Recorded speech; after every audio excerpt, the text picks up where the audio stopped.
Letter 93 by Charles Lamb. To John Rickman, Esker, Dublin Castle. No date, November 1801. A letter from G. Dyer will probably accompany this. I wish I could convey to you any notion of the whimsical scenes I have been witness to in this fortnight past. 'Twas on Tuesday week, the poor heathen scrambled up to my door about breakfast time. He came thro' a violent rain with no neckcloth on, and a beard that made him a spectacle to men and angels, and tapped at the door. Mary opened it, and he stood stark still, and held a paper in his hand importing that he had been ill with a fever. He either wouldn't or couldn't speak except by signs. When you went to comfort him, he put his hand upon his heart and shook his head, and told us his complaint lay where no medicines could reach it. I was dispatched for Dr. Dale, Mr. Phillips of St. Paul's Churchyard, and Mr. Friend, who is to be his executor. George solemnly delivered into Mr. Friend's hands and mine an old burnt preface that had been in the fire, with injunctions which we solemnly vowed to obey, that it should be printed after his death with his last corrections, and that some account should be given to the world why he had not fulfilled his engagement with subscribers. Having done this, and borrowed 2 guineas of his bookseller, to whom he imparted in confidence that he should leave a great many loose papers behind him, which would only want methodizing and arranging to prove very lucrative to any bookseller after his death, he laid himself down on my bed in a mood of complacent resignation. By the aid of meat and drink put into him, for I all along suspected a vacuum, he was enabled to sit up in the evening, but he had not got the better of his intolerable fear of dying. He expressed such philosophical indifference in his speech, and such frightened apprehensions in his physiognomy, that if he had truly been dying, and I had known it, I could not have kept my countenance. In particular, when the doctor came and ordered him to take little white powders, I suppose of chalk or alum, to humor him, he eyed him with a suspicion which I could not account for. He has since explained that he took it for granted Dr. Dale knew his situation, and had ordered him these powders to hasten his departure, that he might suffer as little pain as possible. Think what an aspect the heathen put on with these fears upon a dirty face. To recount all his freaks for 2 or 3 days while he thought he was going, and how the fit operated, and sometimes the man got uppermost and sometimes the author, and he had this excellent person to serve, and he must correct some proof sheets for Phillips, and he could not bear to leave his subscribers unsatisfied, but he must not think of these things now. He was going to a place where he should satisfy all his debts. And when he got a little better, he began to discourse what a happy thing it would be if there was a place where all the good men and women in the world might meet, meaning heaven, and I really believe for a time he had doubts about his soul, for he was very near, if not quite, light-headed. The fact was he had not had a good meal for some days, and his little dirty niece, whom he sent for with a still dirtier nephew, and hugged him, and bid them farewell, told us that unless he dines out he subsists on tea and gruels. And he corroborated this tale by ever and anon complaining of sensations of gnawing which he felt about his heart, which he mistook his stomach to be, and sure enough these gnawings were dissipated after a meal or 2, and he surely thinks that he has been rescued from the jaws of death by Dr. Dale's white powders. He has got quite well again by nursing, and chirps of odes and lyric poetry the day long. He is to go out of town on Monday, and with him goes the dirty train of his papers and books which followed him to our house. I shall not be sorry when he takes his nipped carcase out of my bed, which it has occupied, and vanishes with all his lyric lumber, but I will endeavor to bring him in future into a method of dining at least once a day. I have proposed to him to dine with me, and he has nearly come into it, whenever he does not go out, and pay me. I will take his money beforehand, and he shall eat it out. If I don't, it will go all over the world.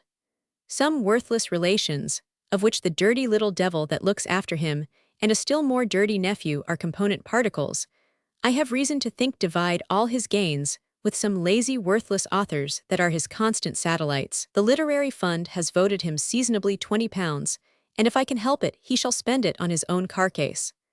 I have assisted him in arranging the remainder of what he calls poems, and he will get rid of 'em I hope in another.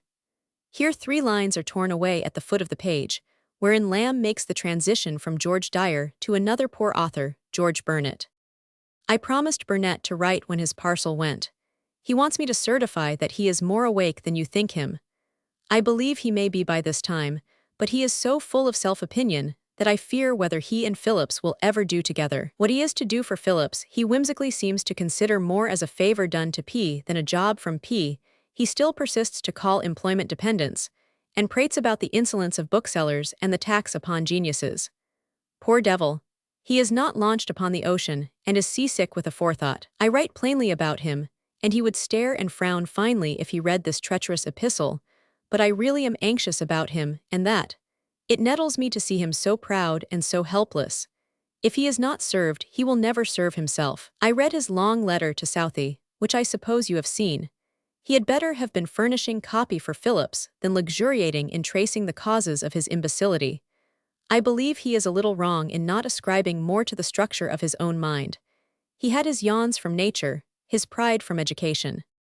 I hope to see Southey soon, so I need only send my remembrance to him now. Doubtless, I need not tell him that Burnet is not to be fostered in self-opinion. His eyes want opening, to see himself a man of middling stature. I am not oculist enough to do this. The booksellers may one day remove the film. I am all this time on the most cordial supping terms of amity with G. Burnet, and really love him at times. But I must speak freely of people behind their backs, and not think it backbiting. It is better than Godwin's way of telling a man he is a fool to his face. I think if you could do anything for George in the way of an office, God knows whether you can in any case, but you did talk of it. It is my firm belief that it would be his only chance of settlement. He will never live by his literary exertions, as he calls them. He is too proud to go the usual way to work, and he has no talents to make that way unnecessary. I know he talks big in his letter to Southey that his mind is undergoing an alteration, and that the die is now casting that shall consign him to honor or dishonor. But these expressions are the convulsions of a fever, not the sober workings of health. Translated into plain English, he now and then perceives he must work or starve, and then he thinks he'll work. But when he goes about it, there's a lion in the way. He came dawdling to me for an encyclopedia yesterday. I recommended him to Norris Library, and he said if he could not get it there, Phillips was bound to furnish him with one. It was Phillips' interest to do so, and all that. This was true with some restrictions, but as to Phillips' interest to oblige G.B., Lord help his simple head. P could by a whistle call together a host of such authors as G.B. like Robin Hood's Merry Men in Green. P has regular regiments in pay. Poor writers are his crab lice and suck at him for nutriment. His round pudding chops are their idea of plenty, when in their idle fancies they aspire to be rich. What do you think of a life of G. Dyer? I can scarcely conceive a more amusing novel.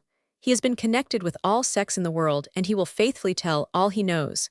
Everybody will read it, and if it is not done according to my fancy, I promise to put him in a novel when he dies. Nothing shall escape me. If you think it feasible, whenever you write you may encourage him. Since he has been so close with me, I have perceived the workings of his inordinate vanity, his gigantic attention to particles, and to prevent open vowels in his odes, his solicitude that the public may not lose any tittle of his poems by his death, and all the while his utter ignorance that the world don't care a pin about his odes, and his criticisms, a fact which everybody knows but himself. He is a rum genius. Dr. Dale would probably be Thomas Dale of Devonshire Square, Bishopsgate, who had a large city practice in those days. He died in 1816. An old burnt preface. See note on page 210. George Burnet we have already met. He was born probably in 1776. He went to Balliol, met Southey and Coleridge, and became a Pantasocratist. Subsequently he became a dissenting minister at Yarmouth, and then a medical student at Edinburgh, and later he succeeded George Dyer as tutor in the family of Lord Stanhope. He became one of Phillips' hacks, as Lamb's letter tells us. His principal work was the Specimens of English Prose Writers, 1807, in 3 volumes, in which it has been stated that Lamb had a hand. He died in want in 1811. The reference to Southey being in Dublin is explained by the fact that, through Rickman, he had been appointed private secretary to Mr. Corey, Chancellor of the Exchequer for Ireland, at a salary of £400. He did not long retain the post, as it was vexatious, and the duties very irregular. Lamb's next letter to Rickman, dated November 24, 1801, contains better news of Dyer and returns to the subject of John Woodville. Dyer regularly dines with me when he does not go a-visiting, and brings his shilling. Also, says Lamb, he talks of marrying. He has not forgiven me for betraying to you his purpose of writing his own life. He says that if it once spreads, so many people will expect and wish to have a place in it, that he is sure he shall disoblige all his friends. Another, undated, Letter to Rickman should probably come hereabouts, saying that Dyer has been lent a house at Enfield full of books, where he is at work on his poems. Here perhaps should come a letter from Lamb to Robert Lloyd, returning to Jeremy Taylor and deprecating a selection from his works, which Robert Lloyd had suggested that Lamb should make. In 1805, Basil Montagu, afterwards, if not now, a friend of Lamb's, published a volume of selections from the works of Taylor, etc. Lamb says that Manning and Coleridge are in town, and he is making a thorough alteration in the structure of his play, John Woodville, for publication. Here perhaps should come a further undated letter to Rickman in which Lamb says that the receipt of £50 for an old debt has made it possible to print John Woodville. Dyer, he says, is the most unmanageable of God's creatures. Burnet is in a very bad way again. Fenwick's paper The Plough has become a weekly. Godwin is not yet married. Fell Godwin's shadow is writing a comedy. An owl making a pun would be no bad emblem of the unnatural attempt. In a postscript, Lamb says that he has since read the play and it is not bad. Who knows, but owls do make puns when they hoot by moonshine. The best news is that Lamb hopes to be a theatrical critic for the Morning Post.